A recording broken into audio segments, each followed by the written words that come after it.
Rav Zcharia ben Avkulas, Hechrivas Beisenu. That's what caused the Beis Hamikdash to be destroyed. V'sarfa es Heichalenu. That's what caused our Heichal, a sanctuary, to be burned. V'higlisanu me'artzenu. And that's what caused us to be exiled from our land. The story goes on for another daf, page or two, and we're going to make a part two to continue the story. But because this is the punchline, this is the main part of the story, and so I'm going to stop here and discuss some of the highlights, some of the lessons you could learn. The obvious question, which is brought in Mefarshim, how could you title the story Kamza bar Kamza Churva Yerushalayim? That for Kamza and bar Kamza, Yerushalayim was destroyed. What did Kamza do wrong? Kamza is a friend. The mail was misplaced to somebody else. Why is he blamed? So the Maharal is the first one to discuss this issue. One of the first ones to discuss this issue. He says, friendship is a very good thing. But sometimes friendship, in different cases, are actually harmful. We know that Chazal tell us, for example, that Goyim get together when they want to harm Jews. The Goyim don't like each other, but when they want to fight Jews, they get together.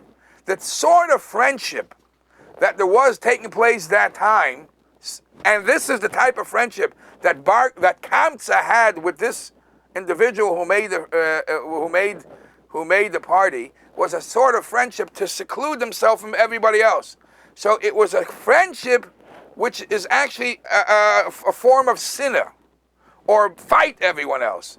And therefore, he's to blame too. When we are titling it Sinas Chinam, hatred that caused the Churban, he, as being one of the friends, and being part of this plan of being different, or having groups or cliques or whatever it is, he is to blame too. The Iyun Yaakov, his explanation is that one of the reasons why everybody is blamed here, Kamza or bar Kamza, is because Aveira Gereres Aveira. One Aveira leads to another Aveira. And what was the Aveira they were doing? They were partying. They were constantly partying, making parties. And usually the invitation went to Kamza. But this time it mistakenly went to bar Kamza. So the Iyun Yaakov says, since they always had parties, so too much parties, not using the friendship for positive things, for good things, just to hang out, that led to Rahman al-Islam to this mistake. The Ben Yehoyada says a different reason. His reason is, we know that Chazal tell us, Mi sheyesh biyodei limchos v'lo micha nikra rasha. That if you had an opportunity to stop somebody from doing something wrong and you did not do so, you, even though you did not fulfill that, you did not do that Avera, you yourself are blamed. You are considered evil or rasha for not stopping somebody else. So perhaps the Chazal knew that while this story was taking place, Kamza was also there. Kamza, as a close friend, came without an invitation. And Kamza knew why this mistake is happening.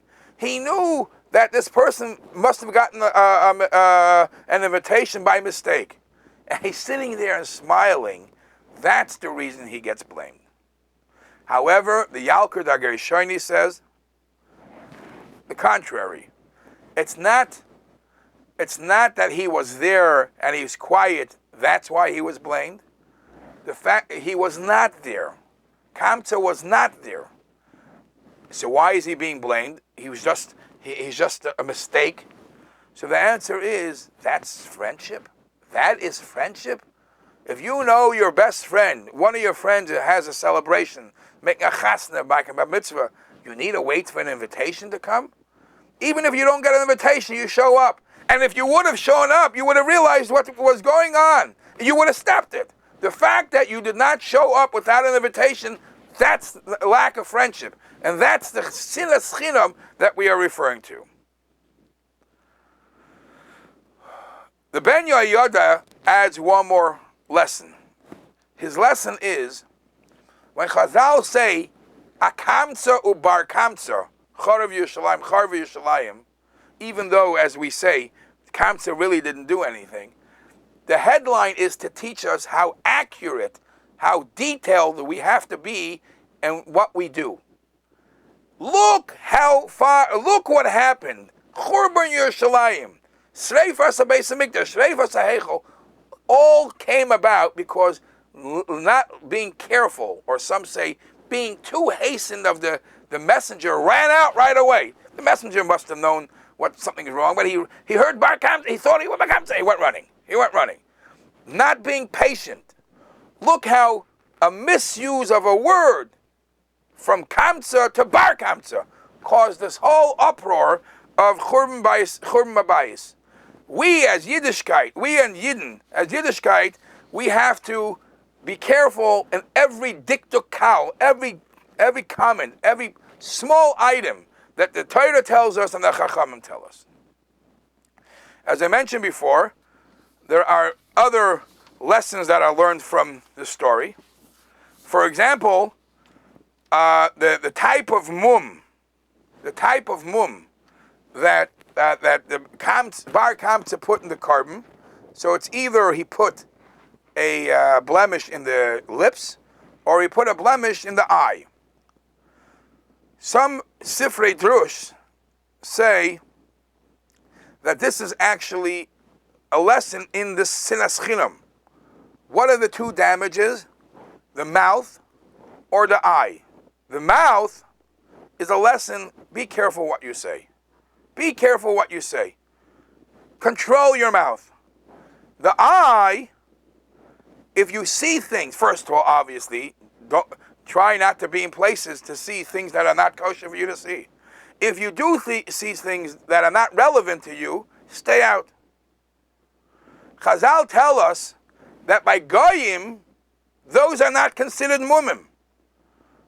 Talk is cheap. A blemish in the mouth is not a mum, because by goyim they say whatever comes to their mouth, whatever they want to say, they say.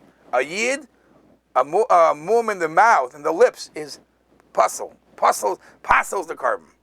For a guy, watch whatever you want; they won't affect you. The mum sheba'ayin is a terrible thing, and these are the lessons that we have to learn on Tisha B'Av. And the Chazal tell us, Kol der shelei nivna beis hamikdash b'yamav ki'ilu nechrav, that any generation that the Beis Hamikdash was not built in their generation, it's as if it's being destroyed now. It's not a story of the old. It's happening now. And it says, Kol ha'mis'aba la Yerushalayim, everyone who mourns on Yerushalayim, Zoiche v'roya b'nechamasa, he merits to see the comfort of Yerushalayim. It doesn't say Yizkeh, he will merit to see. It's just like if Chas v'Shalom you did not do what you're supposed to, you are going through the Churban. If you do what you're supposed to, you are Misabel of Yerushalayim, you have this yearning for Yerushalayim, you're doing things to hasten Mashiach, you are meriting Mashiach. You are living a life of Mashiach, and may that be b'mehera v'yameinu.